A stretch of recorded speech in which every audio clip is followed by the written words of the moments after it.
कहानी की शुरुआत में एक औरत ने एक डरावनी चीज देखी। एक अजीब सा जानलेवा वायरस धरती पर फैल गया था। एक बार इन्फेक्ट होने के बाद इंसान का शरीर धीरे धीरे हार्ड होने लगता, एकदम पत्थर की तरह सख्त। सभी लोग अपने रंग के हिसाब से मार्बल में बदल जाते थे, लेकिन जब पूरा शरीर पत्थर का हो जाता तो ये पत्थर भी टूट जाता था। बचती थी तो सिर्फ धूल मिट्टी। कहानी की शुरुआत होती है एक अपार्टमेंट में, जहाँ कुछ टीनेजर्स पार्टी कर रहे थे। इस मौज मस्ती के बीच एक आदमी ने ड्रॉर से एक टैटू मशीन निकाली और फिर नशे में धुत एक लड़की के हाथ पर अजीब सा सिंबल बना दिया। शराब की वजह से अल्फा नाम की इस लड़की को टैटू नीडल फील तो हुई, लेकिन उसने ज्यादा कुछ रिएक्ट नहीं किया। शाम तक वो थोड़ी थकी हुई घर पहुंची। अल्फा की माँ, जो देख रही थी कि उसकी बेटी से शराब की महक आ रही है, बहुत गुस्सा हो गई। उसने अल्फा को बाथरूम में ले जाकर गर्म पानी से नहलाना शुरू किया। जब उसने अल्फा का कोट उतारा तो उसे टैटू दिख गया। उसकी माँ चिल्लाने लगी कि कहाँ पर गई थी तू, ये टैटू क्यों बनवाया है। इस पर अल्फा चौंक कर कहने लगी कि मुझे नहीं पता।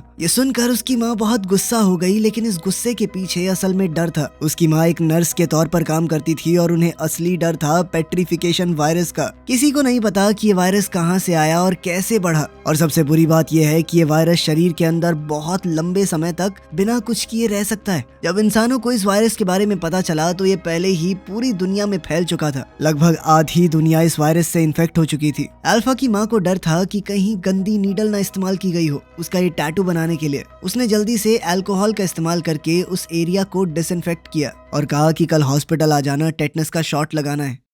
शाम को अल्फा ने माँ को गुस्से में बड़बड़ाते हुए सुना। उसे लगा कि माँ शायद उसके बारे में ही बोल रही है, जिसके बाद वो गुस्सा होकर अपने कमरे में आ गई। सामने वाली बिल्डिंग को देखते हुए उसके दिमाग में एक आइडिया आया। उसने जूते और अपना कोट पहना, बैकपैक उठाया और भागने की तैयारी करने लगी। लेकिन जैसे ही उसने बालकनी पर कदम रखा, तेज तूफान की वजह से बिल्डिंग हिलने लगी। खतरे के बावजूद अल्फा बाहर निकल गई। बेटी की चीख सुनकर माँ बाथरूम में दौड़ी। अल्फा किसी तरह अपनी जान बचाते हुए लटकी हुई थी। अचानक बिल्डिंग हिलने लगी और तूफान शांत हो गया, जिसके बाद माँ अपनी बेटी को बचाकर अंदर ले गई। अपनी माँ को बेहद दुखी देखकर अल्फा उनसे लिपट गई और बार बार सॉरी बोलने लगी। इस बार माँ ने उसे डांटा नहीं, बस कहा कि कोई बात नहीं, आगे से ध्यान रखना। अगली सुबह अल्फा हॉस्पिटल गई, जहाँ उसकी माँ काम करती थी। नर्स ने टेटनस का इंजेक्शन तैयार किया, लेकिन अल्फा को इंजेक्शन से डर लगता था। नर्स ने सोचा कि अल्फा को उस पर भरोसा नहीं है तो उसकी माँ को बुला लेती हूँ, लेकिन अल्फा ने उसे रोका और कहा कि मैं खुद लगाऊंगी, ये जानने के लिए कि कहीं उसकी बेटी के शरीर में वायरस तो नहीं है। अल्फा की माँ ने नर्स से कहा कि सैंपल ले लेना, लेकिन हॉस्पिटल में पहले ही बहुत सारे सैंपल पड़े थे, एकदम से टेस्ट कर पाना तो नामुमकिन है। नर्स ने कहा कि रिजल्ट 2 हफ्ते में आएंगे। आईसीयू में अल्फा की माँ पेशेंट्स को चेक कर रही थी,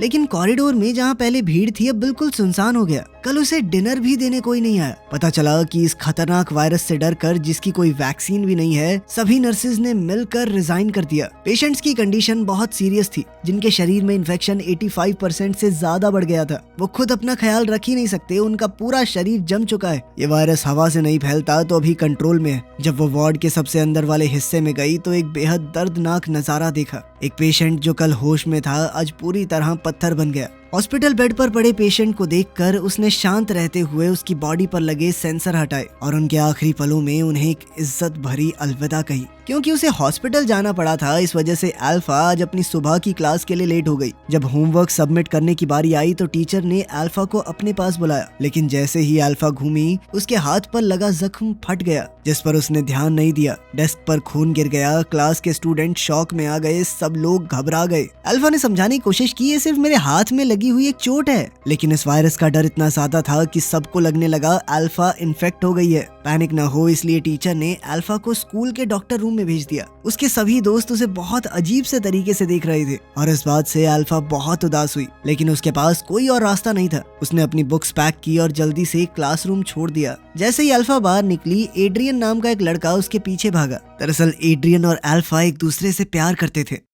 घर लौटकर अल्फा थोड़ा आराम करने वाली थी, पर घूमते ही उसने अपने कमरे में एक एक्स्ट्रा बेड देखा। कंफ्यूज होकर वो लिविंग रूम में गई और देखा कि सब कुछ उल्टा पुल्टा पड़ा था। उसे लगा कि कोई चोर घर में घुस गया और वो अपनी माँ को फोन करने लगी। पर जैसे ही वो अपने कमरे की तरफ वापस आई, उसने एक अजीब आदमी को अंदर लेटे हुए देखा। अजीब आदमी को देखकर अल्फा डर के मारे किचन में छुप गई। उसने दरवाजा लॉक कर लिया, पर बाहर से वो खटखटाने लगा। अल्फा ने टेबल से एक छोटा चाकू उठाया और आदमी से कहा कि मेरे पास मत आना, लेकिन उस आदमी को कोई फर्क नहीं पड़ा। उसने अल्फा से कहा कि देखो डरो मत। उसने बताया कि मैं तुम्हारा मामा हूँ, तुम्हारी माँ का छोटा भाई। जब तुम छोटी थी तो मेरी गोद में पली हो। लेकिन अल्फा को अपना कोई मामा याद नहीं था। अगर सच में उसका कोई मामा है तो पिछले 10 साल में कभी सामने क्यों नहीं आया। अल्फा के शक के सामने उसका मामा अमीन सिर्फ इतना बोला कि उसकी सेहत खराब रहती है और वो अलग अलग जगहों पर रहता है। बस अभी अभी तो वापस आया हूँ मैं। अभी उसके पास रहने के लिए कोई जगह नहीं थी, इसीलिए वो उनके घर पर रहने आया था। अमीन की बात तो सही लग रही थी, पर फिर भी अल्फा उस पर भरोसा नहीं कर पाई। जैसे ही वो याद करने की कोशिश कर रही थी कि क्या सच में उसका कोई मामा है, अमीन ने आगे बढ़कर उसके हाथ से चाकू छीन लिया। तभी अल्फा की माँ काम से घर आई। अपनी माँ को देखते ही अल्फा तुरंत मदद के लिए भागी। माँ ने कहा कि मिल ली अपने मामा से। अब ये तो साफ था कि अमीन सच बोल रहा था। खैर बाद में अल्फा सैंपल कलेक्शन के लिए हॉस्पिटल गई, पर पेशेंट्स बहुत ज्यादा होने की वजह से उसे पहले इंक्वायरी एरिया में वेट करना पड़ा। जैसे ही अल्फा बैठी, उसने अपनी इंग्लिश टीचर को एक इन्फेक्टेड बूढ़े आदमी को अंदर लाते हुए देखा। अल्फा ने उनसे हेलो कहा। सैंपल कलेक्ट होने के बाद अल्फा वापस अपने स्कूल गई और क्लासेस लगाने लगी। लेकिन स्पोर्ट्स क्लास के दौरान उसके हाथ का जख्म फिर से फट गया और वॉलीबॉल पर खून लग गया। बॉल पर खून लगा देखकर क्लासमेट्स ने अल्फा को घिन और नफरत से देखा। उसके टीचर को भी डर लगा कि अल्फा इन्फेक्टेड हो सकती है और उसने अल्फा से कहा कि जल्दी से जाकर अपना इलाज करवाओ। और जैसे ही अल्फा ने पीछे मुड़कर देखा, उसका टीचर एक तौलिए से बॉल को लपेटकर डस्टबिन में फेंक रहा था। अपने दोस्तों से यूं अलग थलग रहकर अल्फा को बहुत बुरा लगता था। एड्रियन भी थोड़ा डरा हुआ लग रहा था। जब अल्फा ने देखा कि एड्रियन भी उसे इन्फेक्टेड समझ रहा है तो वो गुस्से और उदासी में जिम छोड़कर चली गई। स्कूल के बाद अल्फा और उसकी माँ उसकी नानी के घर गए। आज ईद है और पूरा परिवार और दोस्त वहाँ खाने के लिए जमा हुए थे। लेकिन जैसे ही वो सीढ़ियों तक पहुंची, अल्फा ने देखा कि हॉलवे में 2 आदमी सो रहे थे और फर्श पर कई सारी सुइयां पड़ी थी। हॉलवे छोड़कर वो लोग नानी के घर पहुंचे। अल्फा के मामा और बाकी लोग पहले ही आ चुके थे और सब अपने अपने काम में लगे हुए थे। सिर्फ अल्फा चुपचाप टेबल पर बैठी रही। अमीन छोटी उम्र में नशे की लत में पड़ गया था। तब से बाकी परिवार वाले उसके साथ बहुत बुरी तरह व्यवहार करते थे। कोई भी अमीन से बात नहीं कर रहा था। खाने के बीच में अल्फा ने देखा कि अमीन एक कमरे के अंदर गया और अल्फा की माँ भी सावधानी से उसके पीछे गई। दरवाजे के छोटे से गैप से अल्फा ने देखा कि अमीन फर्श पर बेहोश पड़ा है और उसकी माँ उसे ट्रीट करने की कोशिश कर रही है। जैसे ही अल्फा दरवाजे पर दिख गई, माँ ने जल्दी से दरवाजा बंद कर दिया। तभी नानी वहाँ आ गई और अल्फा उनके चेहरे पर उदासी नहीं देखना चाहती थी, इसीलिए उसने झूठ कह दिया कि मम्मी की तबीयत अभी ठीक नहीं है, वो कमरे में आराम कर रही हैं। नानी ने ज्यादा सोचा नहीं और अल्फा के चेहरे पर हाथ फेरते हुए कहा कि हमेशा खुश रहो।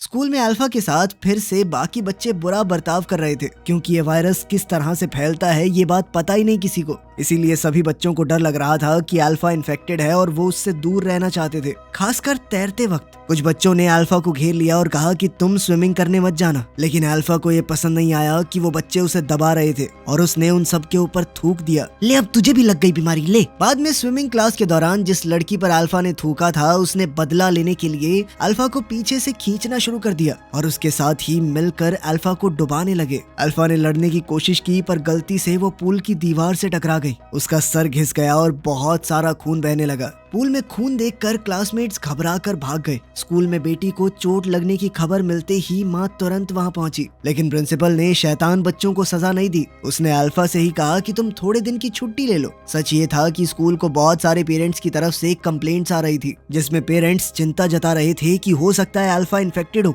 उसको हमारे बच्चों के साथ मत रखो। अल्फा की माँ ने कहा कि रिपोर्ट आने तक इंतजार कर लो, लेकिन प्रिंसिपल ने कहा कि इसे घर ले जाइए और तभी वापस आइएगा जब रिपोर्ट क्लियर हो। प्रिंसिपल के बर्ताव को देखकर माँ के पास सच्चाई अपनाने के अलावा कोई रास्ता नहीं बचा। हॉस्पिटल में वापस जाकर माँ ने अल्फा की रिपोर्ट निकाली, लेकिन ये वायरस इतने समय तक शरीर में ऐसे ही रहता है कि ब्लड टेस्ट भी ये कंफर्म नहीं कर सकता जब तक सिम्टम ना दिखें। माँ ने अब एक और तरीका सोचा और अल्फा को एग्जामिनेशन रूम में ले गई। उसने अल्फा के गले और शरीर के बाकी हिस्सों को ध्यान से चेक किया। सिम्टम के हिसाब से अगर इन्फेक्शन हो तो थ्रोट एरिया सबसे पहले पत्थर जैसा होता है और पत्थरों की धूल जैसी एक चीज खांसी में निकलती है और पेट में पत्थर बनने की वजह से दर्द होता है। माँ ने अल्फा का गला ध्यान से चेक किया, लेकिन कोई स्टोन डस्ट नहीं मिला और पेट में भी कोई रिएक्शन नहीं था। जैसे ही माँ ने सोचा कि अल्फा इन्फेक्टेड नहीं है, अल्फा जोर जोर से खांसने लगी। उसके मुंह के पास स्टोन डस्ट देखकर माँ पूरी तरह जम गई। अल्फा ने भी अपनी माँ की नजर देखी और तुरंत शीशे की तरफ भागी। शीशे में खुद को देखकर वो हैरान हो गई। उसने कभी नहीं सोचा था कि एक पार्टी उसे बीमार कर देगी। ये जानकर कि उसकी बेटी सच में इन्फेक्टेड है, माँ बिल्कुल बेचैन हो गई।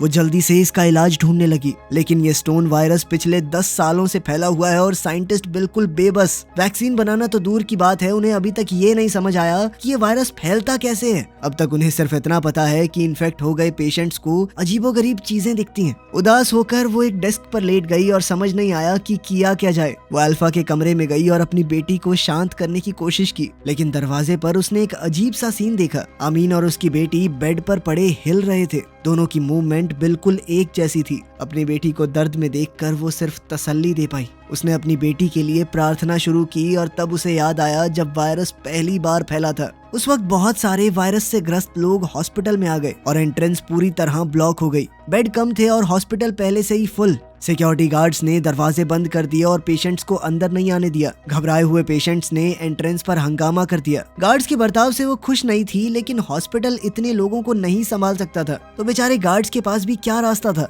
परेशान पेशेंट्स को देखकर वो सिर्फ उन्हें शांत करने की कोशिश करती रही। उसने कुछ सीरियस पेशेंट्स को अंदर आने दिया, लेकिन इन्फेक्टेड लोग इतने ज्यादा थे कि सबको बचाना मुमकिन ही नहीं था। हॉस्पिटल कॉरिडोर में काले बॉडी बैग्स पड़े थे, जिनमें वायरस से मरे हुए पेशेंट्स थे। परिवार का कोई भी आदमी उन्हें लेने नहीं आया, इसलिए हॉस्पिटल ने उन्हें हॉलवे में ही छोड़ दिया। डॉक्टर्स ने वायरस को रोकने की बहुत कोशिश की। अच्छी बात यह थी कि हर शरीर अलग होता है, इसीलिए पत्थर बनने की स्पीड सबकी अलग थी। कुछ पेशेंट एक ही दिन में खांसी से सीधा पत्थर बन गए और कुछ लोगों को सालों लग गए शुरू होने में। बदकिस्मती से आमीन पहली वेव के इन्फेक्टेड लोगों में से है। आमीन की कंडीशन बहुत सीरियस है। उसकी पूरी पीठ पत्थर की बन गई थी। वो जांच के लिए सैंपल लेना चाहती थी, पर जब उसने नीडल डाली तो खून रुक ही नहीं पाया और उसने गॉज की मदद से घाव बंद करने की कोशिश की, पर अचानक आमीन की पत्थर बनी हुई पीठ सीधा क्रैक हो गई। इन्फेक्शन की वजह से अल्फा अब स्कूल नहीं जा सकती थी और उसे आमीन के साथ घर पर रहना पड़ रहा था। माँ ने कभी सीधे तौर पर नहीं बताया, पर अल्फा जानती थी कि उसके मामा को कोई तो बीमारी है। पहले अल्फा आमीन से नफरत करती थी, पर स्कूल में जब उसे अकेला छोड़ा गया तो अल्फा ने दुनिया के बुरे बर्ताव को महसूस किया और धीरे धीरे उसे अपने मामा के लिए बुरा लगने लगा। जब वो बात कर रहे थे तो अल्फा की माँ घर पर जल्दी आई। वो एक बड़ी बोतल पानी की लाई और अल्फा से कहा कि ज्यादा से ज्यादा पानी पिया करो, लेकिन अल्फा को पानी की वजह समझ नहीं आई और उसने सिर्फ थोड़ा सा पानी पिया। बेटी की बेफिक्री देखकर माँ ने जबरदस्ती पानी उसके गले से नीचे उतारा। बाद में पता चला कि उसकी माँ ने ये चीज नोटिस की थी कि जो पेशेंट ज्यादा पानी पीते हैं वो धीरे धीरे पत्थर बनते हैं और गले को भी थोड़ा आराम मिलता है। लेकिन आमीन जानता था कि ये सब बेकार है, आखिर वो भी तो इन्फेक्टेड है। पानी का असर बहुत कम है। अगर इन्फेक्टेड आदमी का शरीर कमजोर है तो वायरस 3 घंटे के अंदर पूरा पत्थर बना देता है। इस इन्फेक्शन का एक ही इलाज है, वैक्सीन। लेकिन वो सिर्फ एक आम सी डॉक्टर है। दुनिया के सबसे बड़े साइंटिस्ट भी इतने साल से कुछ नहीं कर पाए तो वो क्या कर लेगी।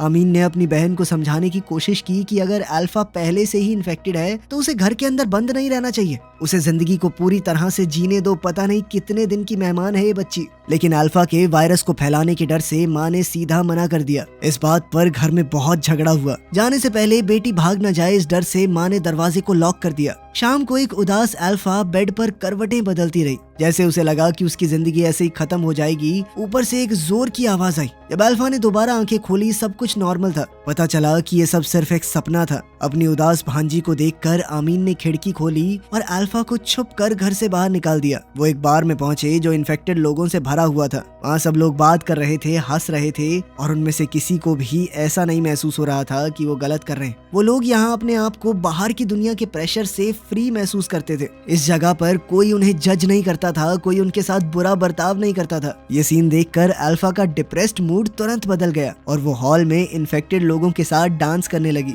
सुबह होने तक वो लोग एंजॉय करते रहे। फिर अल्फा अपने मामा के साथ बार से निकल गई। आमीन ने अल्फा से कहा कि जितना वक्त बचा है उसमें सब कुछ करो जो भी करना चाहती हो और अपनी सारी छुपी हुई भावनाएं बाहर निकाल दो। आमीन की बात सुनकर अल्फा को एड्रियन याद आया और वो उसके घर के बाहर गई। एड्रियन अल्फा को देखकर खुश हुआ, पर तभी अल्फा ने नोटिस किया कि आमीन की पीठ पर बिल्कुल वैसा ही टैटू है जो उसके पास था। तब सच सामने आया कि अल्फा का वो टैटू उस दिन एड्रियन ने ही बनाया था और उसी टैटू की वजह से वो आज बीमार हुई है। गुस्से में अल्फा ने एड्रियन से कहा कि तुम्हारी टैटू मशीन में वायरस था। उसने कहा कि जल्दी से अपना टेस्ट करवाओ। एड्रियन कुछ बोल पाता उससे पहले ही अल्फा अपार्टमेंट छोड़कर चली गई। अल्फा बस में बैठ गई, मानो खुद को दुनिया से दूर करना चाहती हो, लेकिन बस में उसके मामा पहले से मौजूद थे। अब आमीन अल्फा को समुद्र के किनारे ले गया और उससे कहा कि मेरे लिए एक काम करोगी। अल्फा ने सोचा कि शायद उसके मामा को थोड़ी शांति चाहिए, पर अचानक से उसे पता चला कि आमीन कहीं से ड्रग्स ले आया था। अल्फा उसे रोकना चाहती थी, पर यह बात उसके होठों तक आकर रुक गई। उसे समझ नहीं आया कि शुरू कैसे करे। जब तक वो कुछ बोलती, आमीन बेहोश हो गया। अल्फा भागकर पास वाले होटल में गई और अपनी माँ को फोन किया। अपने भाई की हालत के बारे में सुनते ही उसकी माँ तुरंत वहाँ पर आई। वहाँ पहुँचते हुए उसकी माँ को बीते हुए कल के दिन याद आए। लगभग 10 साल पहले इसी समुद्र के किनारे और इसी होटल में आमीन छुपकर अल्फा को घर से बाहर ले आया था। कमरे में उसने ड्रग्स किए, लेकिन छोटी अल्फा को कुछ भी पता नहीं चला। उसे लगा कि उसके मामा सिर्फ थके हुए हैं। जब तक अल्फा की माँ वहाँ पहुंची, आमीन ने सांस लेना बंद कर दिया। किस्मत से माँ अपने साथ एड्रेनलिन शॉट लाई थी और उसने जैसे तैसे आमीन को बचा लिया। आज वही सब दोबारा से हुआ। आमीन की कंडीशन फिर से बिगड़ने लगी और धीरे धीरे उसका पूरा शरीर पत्थर का बन गया। अपने भाई को देखकर, जिसका सिर्फ आधा चेहरा बचा था, अल्फा की माँ का दिल टूटने लगा। पूरी तरह पत्थर बने अपने भाई को देखकर अल्फा की माँ उसके पास ही लेट गई। लेकिन जब उसकी दोबारा आंखें खुली तो उसने खुद को घर पर पाया और अल्फा अपने कमरे में थी। सच ये निकला कि आमीन असल में 8 साल पहले ही इस बीमारी से मर चुका था। अल्फा की माँ उसे आज तक भूल नहीं पाई और यह बीमारी अल्फा को नहीं बल्कि उसकी माँ को हुई है। इस बीमारी में पेशेंट्स को अजीबोगरीब चीजें सच लगने लगती हैं, ऐसी चीजें जो कभी हुई भी ना हो। पेशेंट्स का इलाज करते हुए ही अल्फा की माँ खुद भी इन्फेक्टेड हो गई। जो आमीन उसे दिख रहा था वो उसी के दिमाग का बनाया हुआ एक ख्याल था। अपनी माँ को उदास देखकर अल्फा ने वो लोरी गाई जो उसकी माँ उसे बचपन में सुलाने के लिए गाती थी। इसी पल में अल्फा सब कुछ समझ गई। उसने अपनी माँ का हाथ पकड़ा और दोनों घर छोड़कर निकल गए परिवार को अलविदा कहने के लिए। और जैसे ही माँ बेटी घर से बाहर निकले, थोड़ी दूर ही एक पीला तूफान दिखाई दिया। कार की विंडशील्ड जल्दी से मोटी धूल से भर गई। ये सारी धूल उन लोगों की है जो पत्थर बन चुके हैं। उजाड़ सड़कों और चारों तरफ इस धूल को देखकर अल्फा का दिल बहुत परेशान हुआ। थोड़ी देर बाद माँ बेटी नानी के घर पहुंची। अल्फा की माँ गाड़ी का दरवाजा खोलकर अपार्टमेंट की तरफ चली गई। जैसे ही माँ गाड़ी से उतरी, अल्फा ने देखा कि उसके अंकल फिर से सामने आ गए और दोनों बहन भाई हंसते खेलते हुए दूर चले गए। अल्फा उनके पीछे भागने वाली थी, पर जैसे ही वो गाड़ी से बाहर निकली, एक अजीब सा सीन दिखाई दिया। उसने देखा कि आमीन धूल बनकर गायब हो गया, पर अपनी माँ को जमीन पर रोती हुई देखकर अल्फा वहीं जम गई। इस वक्त अल्फा के चेहरे पर भी इस बीमारी के साइन दिखने लगे। सच ये था कि अल्फा का परिवार और आसपास के पड़ोसी सभी वायरस की शुरुआत के दिनों में ही इन्फेक्ट हो गए थे। जमीन पर जो रेत पड़ा है वो असल में इंसान है जो पत्थर बन गए। कहानी के आखिर में अल्फा ने सच्चाई को अपना लिया और सोच लिया कि जितनी जिंदगी बची है खुश रहकर जिएगी। वीडियो पसंद आई तो लाइक कर देना, चैनल को सब्सक्राइब कर लेना। मिलते हैं अगली वीडियो में।